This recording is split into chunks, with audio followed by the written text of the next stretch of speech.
Hey, welcome back to my channel. In this video, I'm gonna talk about top 5 best budget mirrorless camera. Starting at number 5. Sony ZV10. The Sony ZV10 is more than just a gap filler in Sony's lineup.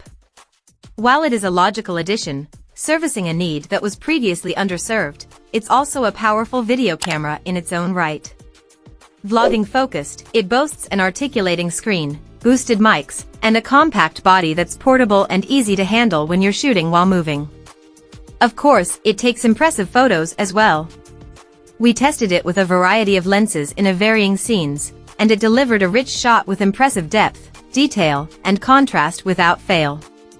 So, it's just as capable as a stills camera, if you're looking to just use one body for all your shooting needs. It isn't perfect, mind you. It does sadly produce significant rolling shutter when you're panning and has no 4K capture at 60p, though, to be fair, this isn't common at the price either. However, its image noise is well controlled, it delivers 3 degrees of steady shot electronic stabilization, and its autofocus impresses, especially in terms of object tracking and face recognition. Coming at number 4. Fujifilm XT30. Fujifilm's original XT30 was already an excellent everyday camera. Its successor doesn't dramatically change the recipe. However, we think it does just enough to sweeten the deal. Using an identical chassis to its predecessor, the XT32 likewise balances performance with relatively compact proportions. Adopting the same classic retro styling, we felt it was lovely to look at and fantastic to handle.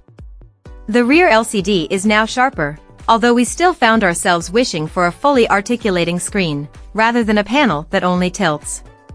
With the same sensor and 425-point AF system as the original XT30, we found that the second edition similarly captures bags of detail and beautifully rich tones. A new algorithm more accurately tracks moving targets. It's not perfect, but it performed pretty well in testing when subjects moved predictably. Focus point sensitivity has also been improved, and we found that the XT32 did a solid job picking out fine details in low lighting. If you're shopping for the best beginner mirrorless camera and you don't already own the XT30, the Fujifilm XT32 is a mid-range all-rounder that's well worth considering. At number 3. Nikon Z5. This compact full-frame camera is arguably the best entry-level mirrorless camera Nikon has produced to date. It's a full-featured option for beginners or hobbyists, capable of handling a range of subjects without difficulty. In testing we were impressed by its handling and image quality, as well as its autofocus system, which comes with a fast and intuitive eye AF for shooting beautiful portraits. There are high-end features here as well, including a super high-res viewfinder and tough, weather-sealed body. And, while it looks similar to the Z6 and Z7 bodies, it comes with a 24 to 50 mm kit lens that's designed to retract when not in use, making it a great walk-around or travel camera.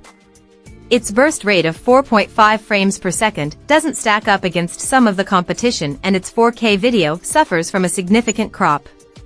Nevertheless, we still highly recommend the Z5 for anyone looking to start their photography journey or for a really capable all-rounder. In fact, the only reason we've got this Nikon lower down our list is the price tag. It's expensive when compared to some of the other entry-level cameras out there, full frame or otherwise. Number 2 of my list. Olympus OMD. It isn't radically cheaper than its Canon EOS R10 and Fujifilm XT30 rivals, but the OMD EM10 Mark IV is a little more affordable for beginners. And because it has a smaller 4/3 sensor than those APS-C cameras, it's an even more compact package to shoot with. Videographers should look elsewhere, because it lacks both a microphone port and a USB-C connection. But for budding photographers, it offers a lot. We found its ergonomic grip comfortable in testing, paired with an approachable button layout and handy flip-down touchscreen. We also found it to be the most photocentric camera at its price point, delivering great stills during our review. Olympus cameras have long gone big on beginner-friendly software modes, pioneering some of the computational techniques that would later be built on by smartphones. It's the same here, with an advanced photo mode that steers novices through techniques like long exposures.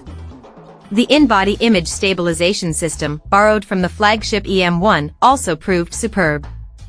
It might not grab headlines, but the Mark IV is still a great first camera for beginners. That said, if your budget stretches a little further, we also highly recommend the travel-friendly OM system OM5 as a powerhouse alternative. And number 1. Canon EOS R10.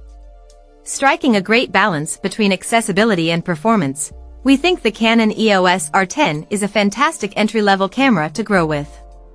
Compact yet comfy in the hand, its dual control dials and dedicated AF joystick made it easy to try different techniques in testing.